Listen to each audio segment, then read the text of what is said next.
De toute façon, tu ne comprendrais pas un tel luxe. Ces mots planaient dans notre salon, près du lac Ouégo, comme un gaz toxique. Mais pour comprendre pourquoi mon mari, Ryan, a eu une erreur aussi catastrophique en les prononçant, il faut remonter 6 semaines en arrière, à un mardi matin d'octobre, alors que je croyais encore construire une vie avec quelqu'un qui me respectait. Je m'appelle Victoria.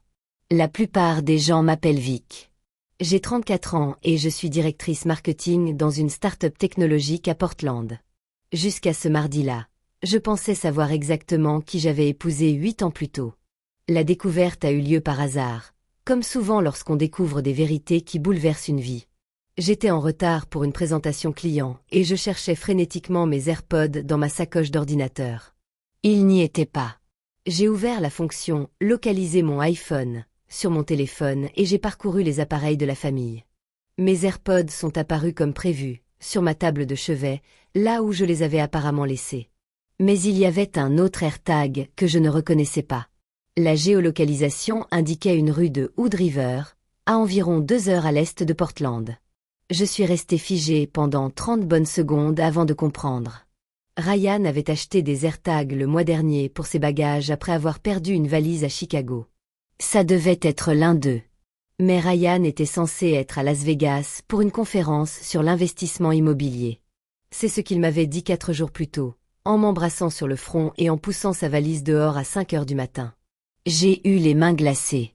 Hood River, une petite ville au bord des gorges du fleuve Columbia, connue pour la planche à voile et ses propriétés de vacances de luxe. Pas Las Vegas. Loin de là. Je me suis assise par terre dans notre chambre, mon téléphone toujours à la main, les yeux rivés sur ce petit point bleu. Il n'avait pas bougé. Ma présentation commençait dans 40 minutes. J'avais un diaporama à préparer, des points clés à revoir, un client potentiel à 6 chiffres qui m'attendait, mais j'étais incapable de bouger. Je fixais ce point sur la carte, constatant qu'il n'était pas au Nevada. Ma raison cherchait des explications. Peut-être avait-il changé d'avis. Peut-être que la conférence avait été déplacée. Peut-être y avait-il une opportunité d'affaires à Hood River dont il ne m'avait pas parlé. Mais cette petite voix dans ma tête couvrait une autre, bien plus forte, qui hurlait la vérité que je refusais d'entendre. Je suis arrivée à ma présentation tant bien que mal. J'ai fait ma présentation machinalement. Les clients ont adoré. Je me souviens d'avoir serré des mains, souri et m'être entendu dire « Je suis ravi que nous soyons sur la même longueur d'onde stratégique ». Pendant ce temps, mon esprit repassait en boucle ce point bleu sur la carte, immobile dans une rue à 2 heures de route de l'endroit où mon mari disait être.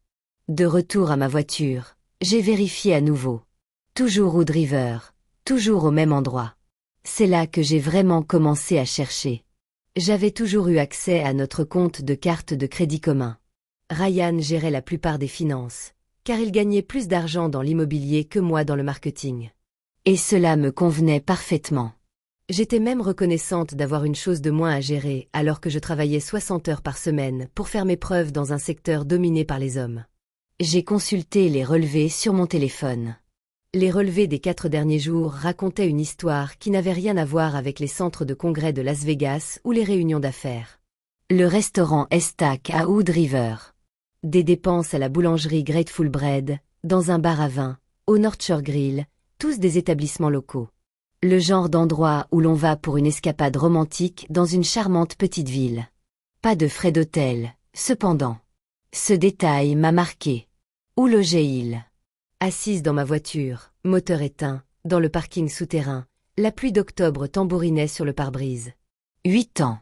Nous étions mariés depuis 8 ans. Nous avions acheté cette maison ensemble. Nous nous étions soutenus mutuellement face au changement de carrière, au décès dans la famille et à notre décision de ne pas avoir d'enfants pour nous concentrer sur nos vies professionnelles. J'avais accepté de gagner moins que lui. J'avais accepté ses longs déplacements professionnels. J'avais accepté beaucoup de choses parce que je pensais que nous étions partenaires. La rage est venue plus tard. Sur le moment, je me suis sentie profondément, terriblement stupide. Je suis rentrée chez moi dans le brouillard, je me suis préparé une tasse de thé que je n'ai pas bu, je me suis assise à l'îlot de la cuisine et j'ai ouvert Google Timeline sur mon ordinateur portable. Ryan avait activé le partage de position par sécurité, une option que nous avions mise en place il y a des années après que je me sois perdue en randonnée et que je lui ai fait une peur bleue. Il avait rire, probablement oublié que cette fonction était activée. La chronologie affichait ses déplacements des 4 derniers jours. Pas Las Vegas, Hood River.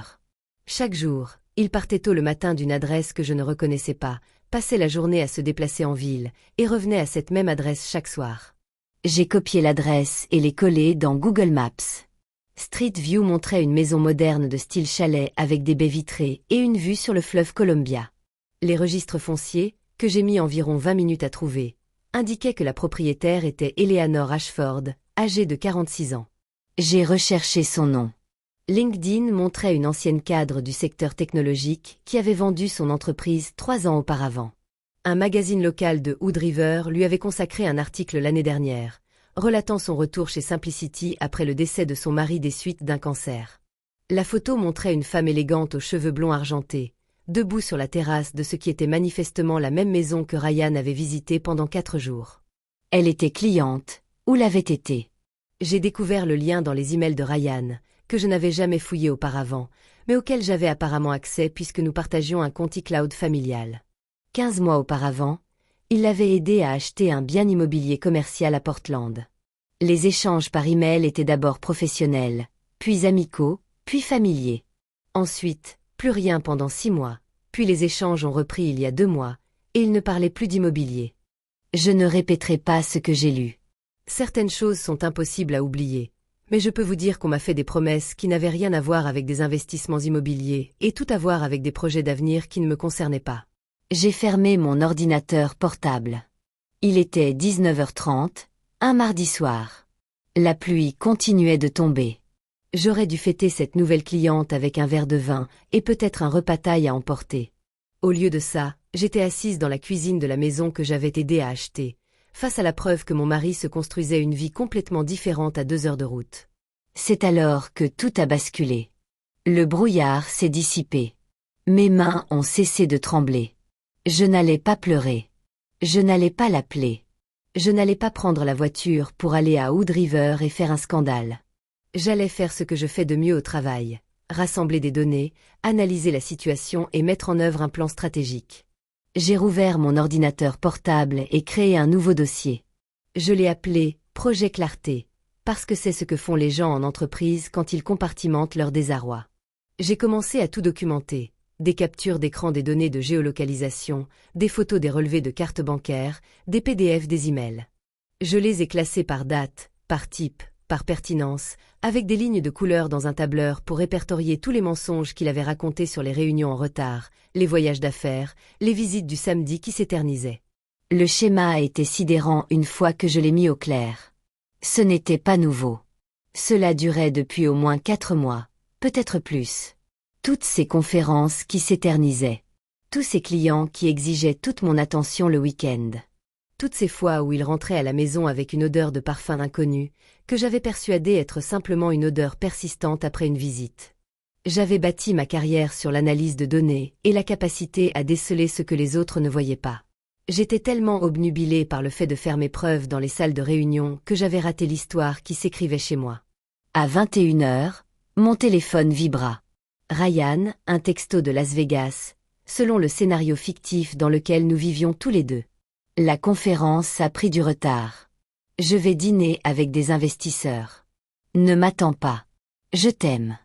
Je fixais ce message longuement. Je regardais les données de géolocalisation qui indiquaient qu'il était dans un bar à 20 à Hood River. J'ai songé à répondre par une remarque cinglante, quelque chose qui révélerait que je savais tout, mais ce serait émotionnel. Ce serait une réaction impulsive.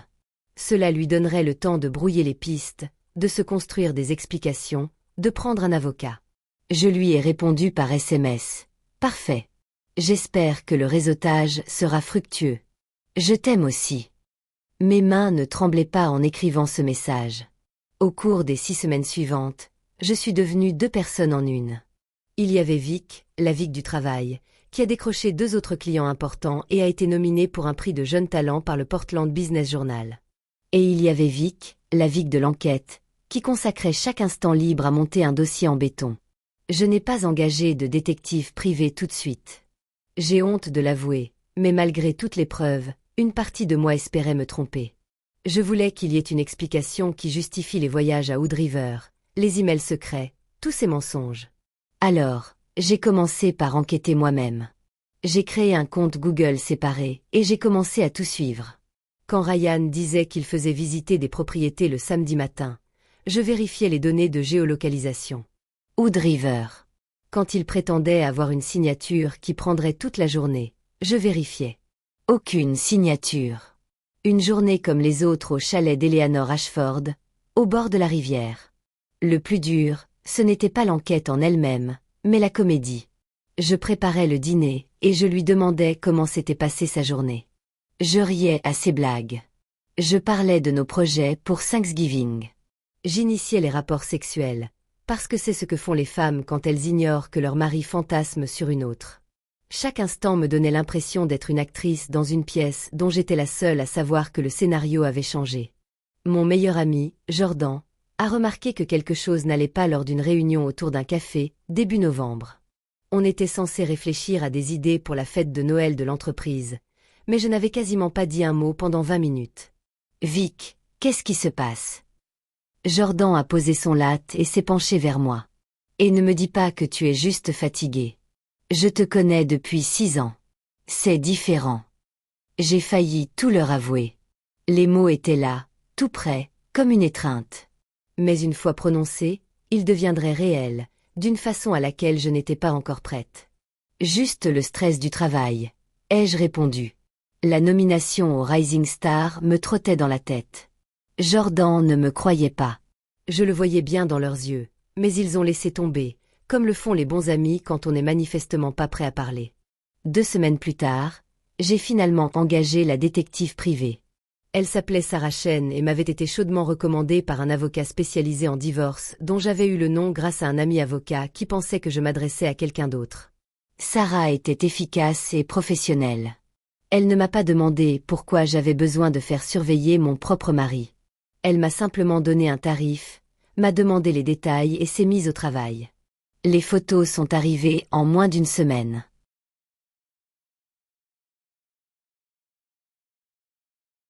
Ryan et Eleanor à un marché de producteurs à Wood River, main dans la main. Ryan et Eleanor au départ d'un sentier de randonnée, riant de quelque chose sur son téléphone. Ryan et Eleanor sur sa terrasse, son bras autour de sa taille. Tous deux contemplant le paysage comme s'ils étaient les seuls maîtres des lieux. Mais la photo qui m'a brisée était plus simple. La photo montrait Ryan assis sur le canapé d'Eleanor, un livre à la main, comme s'il était chez lui, comme s'il avait trouvé un endroit où il se sentait mieux que dans notre maison, notre mariage, nos 8 années de vie commune. J'ai longuement contemplé cette photo. Puis je l'ai classée avec les autres, ajoutée au tableau, et j'ai appelé l'avocate spécialisée en divorce pour une vraie consultation. Elle s'appelait Patricia Kim, et c'était exactement le genre d'avocate qu'on souhaite quand tout s'écroule autour de soi. Perspicace, empathique et absolument impitoyable pour défendre ses clients. « Vous avez fait du bon travail », dit-elle en examinant mes documents. « La plupart des gens arrivent avec des impressions et des soupçons. Vous êtes arrivé avec des preuves et une organisation rigoureuse. »« Je travaille dans le marketing », répondis-je. « Je sais comment constituer un dossier. »« Eh bien, votre mari va regretter que vous ne travailliez pas dans un domaine aussi analytique. » Patricia ferma le dossier. « Voici ce que nous allons faire. » Pendant les 3 semaines suivantes, j'ai suivi scrupuleusement les instructions de Patricia. J'ai obtenu des copies de tous les documents financiers, ouvert un compte bancaire séparé et j'y ai fait virer mon salaire. J'ai modifié les bénéficiaires de mes versements et j'ai documenté que l'acompte pour notre maison provenait de l'héritage de ma grand-mère, ce qui me donnait un droit important à une part plus importante de la valeur du bien. Ryan n'a rien remarqué. Il était trop occupé à planifier son prochain voyage d'affaires à Las Vegas, qui, je le savais grâce à sa réservation de voiture de location, n'était en réalité qu'un autre long week-end à Wood River. J'ai déposé une demande de divorce un lundi de fin novembre. Patricia nous a conseillé de lui signifier les papiers à son travail pour un maximum d'impact, mais j'avais une autre idée. « Je veux le faire moi-même », lui ai-je dit. « Quand il reviendra de Wood River. » Elle a haussé un sourcil. « Ce n'est pas courant, je sais, mais je veux voir sa tête. » Ryan est rentré un jeudi soir, 4 jours après son départ pour son voyage fictif à Las Vegas. Il a poussé sa valise à travers la porte, l'air arrogant et satisfait, comme un homme qui venait de réussir une supercherie parfaite. Sa voiture était pleine de sacs de course. Je l'observais par la fenêtre décharger les sacs. Des logos de grands magasins partout. Sacs de créateurs, boîtes à bijoux, papier cadeau de boutiques de luxe. Rien n'était pour moi. Il les emporta devant moi dans son bureau sans un mot, puis revint à la cuisine où je faisais semblant de préparer le dîner. « Alors, Vegas ?» demandai-je sans lever les yeux de la planche à découper. « Épuisant, mais productif », répondit-il en ouvrant le réfrigérateur, en prenant une bière et en se faisant de bons contacts. « Tu sais comment ça se passe. »« Oui, » dis-je en posant le couteau avec précaution. « En fait, je voulais te parler de quelque chose. Ça peut attendre. J'ai besoin de prendre une douche. Je sens l'avion. Tu sens Chanel? Non. 5, ai-je dit. Ce qui est intéressant, car je porte Flower Bomb. La bouteille de bière s'est arrêtée à mi-chemin de sa bouche, juste une seconde. Puis il a ri comme si j'avais dit une absurdité. De quoi tu parles? Tu es à Hood River, Ryan, depuis 4 jours avec Eleanor Ashford. Avant ça, c'était cette fois ces 3 derniers mois. Tu as dépensé environ 32 000 $ pour cette relation. Je le sais parce que j'ai accès à nos relevés de carte de crédit. Tu m'as dit que tu étais à Las Vegas, Chicago, Seattle et San Francisco, alors que tu étais en réalité à 2 heures de là, à manger du pain artisanal et à boire du vin avec une femme qui te croit célibataire. Il est devenu si livide que j'ai cru qu'il allait s'évanouir. Je peux m'expliquer. J'en suis sûre, messieurs, comme toujours. Je suis allée au comptoir et j'ai pris l'enveloppe. Je l'avais laissée là ce matin. Patricia me l'avait apportée. Hier. Mais je n'ai pas besoin d'explications. Je veux que tu comprennes que je le sais depuis 6 semaines. J'ai 6 semaines d'avance sur toi depuis tout ce temps. Vic, écoute. J'ai demandé le divorce. Tu as les papiers. J'ai aussi tout consigné, chaque mensonge, chaque accusation, chaque lieu. Bingo. Mon avocat a tout. La maison est à moi. L'acompte provenait de mon héritage, si tu te souviens. Ce qui signifie que j'ai de solides arguments. Tu peux prendre tes vêtements et tes sacs de luxe et aller dormir ailleurs ce soir. Tu ne peux pas me mettre à la porte comme ça. J'ai déjà changé les serrures, ai-je dit. Le serrurier est parti il y a 20 minutes. Ces clés que tu tiens, elles ne fonctionnent plus. Il me fixait comme si j'étais une extraterrestre. Ce n'était pas la Vic qu'il connaissait. La Vic qu'il connaissait était conciliante. Reconnaissante. Celle qui acceptait de gagner moins, de gérer moins les finances, de prendre moins de place dans le mariage. Tu exagères, a-t-il dit. Mais sa voix avait perdu son assurance. On peut arranger ça. Et Lanard n'est pas ce que tu crois. C'est elle que tu es mariée. Silence. C'est bien ce que je pensais. J'ai pris mon téléphone. Tu as 30 minutes pour faire tes valises avant que j'appelle la police et que je te dénonce pour violation de domicile. On peut régler le reste par l'intermédiaire des avocats. Après tout ce que j'ai fait pour toi, sa voix montait. Le désespoir remplaçait le choc. J'ai gagné l'argent qui a financé cette vie. Tu serais encore dans cet appartement miteux du centre-ville si ce n'était pas pour moi. Tu as raison, ai-je dit calmement. Merci, mais ce n'est plus chez toi. Et dans environ 6 semaines, quand le divorce sera prononcé, tu vas découvrir que le luxe que je ne comprends apparemment pas, c'est d'avoir le meilleur avocat en divorce de Portland. J'ai vu son visage se décomposer pour la 2e fois en 5 minutes. Maintenant, fais tes valises, ai-je dit. Ou j'appelle. Il a fait ses valises, a essayé 3 fois de plus de discuter, de s'expliquer. Pour me convaincre que je faisais une erreur. Je n'ai pas répondu. Je suis resté planté sur le seuil de notre chambre, à le regarder jeter des vêtements dans un sac de sport, les mains tremblantes. Arrivé à la porte d'entrée, il s'est retourné une dernière fois. Tu vas le regretter. Non, ai-je dit. Vraiment pas. Le verrou de sécurité a cliqué derrière lui. Je suis resté longtemps dans la maison silencieuse, à l'écoute de ma respiration. Puis j'ai appelé Jordan. J'ai besoin que tu viennes, ai-je dit quand ils ont décroché. Et apporte du vin, du bon vin. Qu'est-ce qui s'est passé? Je viens de signifier les papiers du divorce à mon mari infidèle et j'ai changé les serrures. Silence à l'autre bout du fil. J'arrive dans un quart d'heure.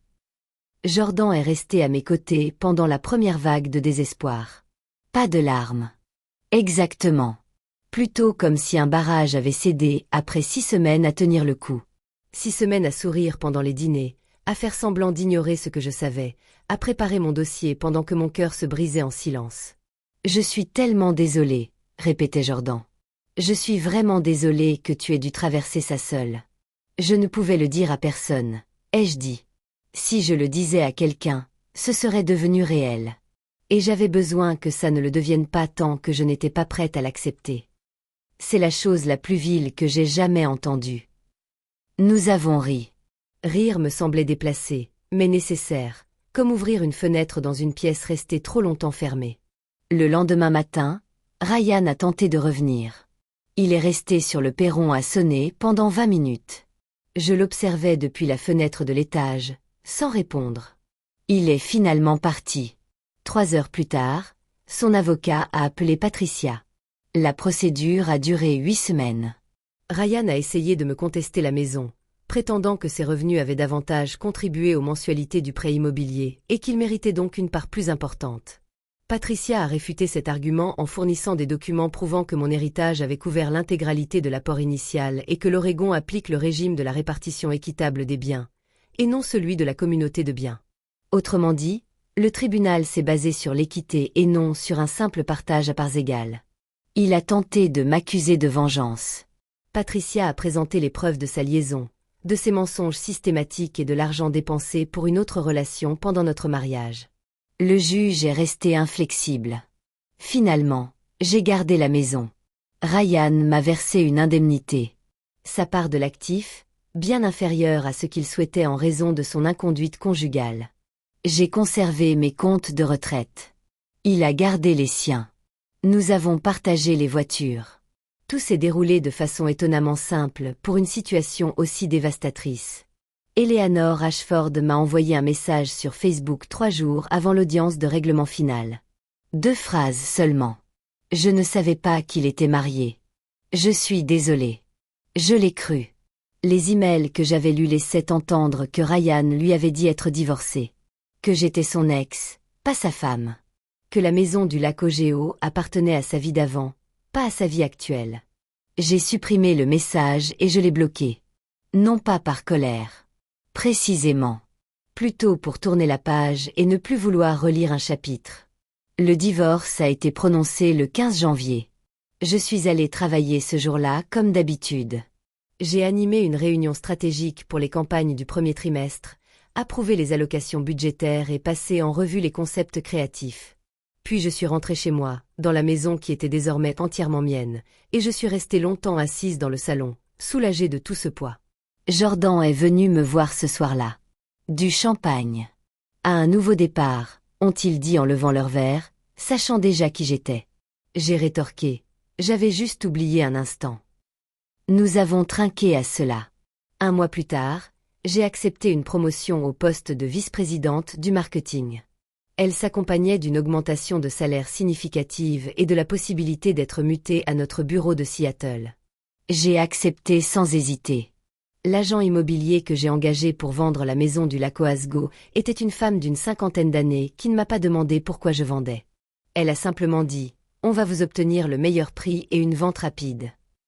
On a fait les deux. La maison s'est vendue en 2 semaines. J'ai même fait un bénéfice après avoir partagé le produit de la vente avec Ryan.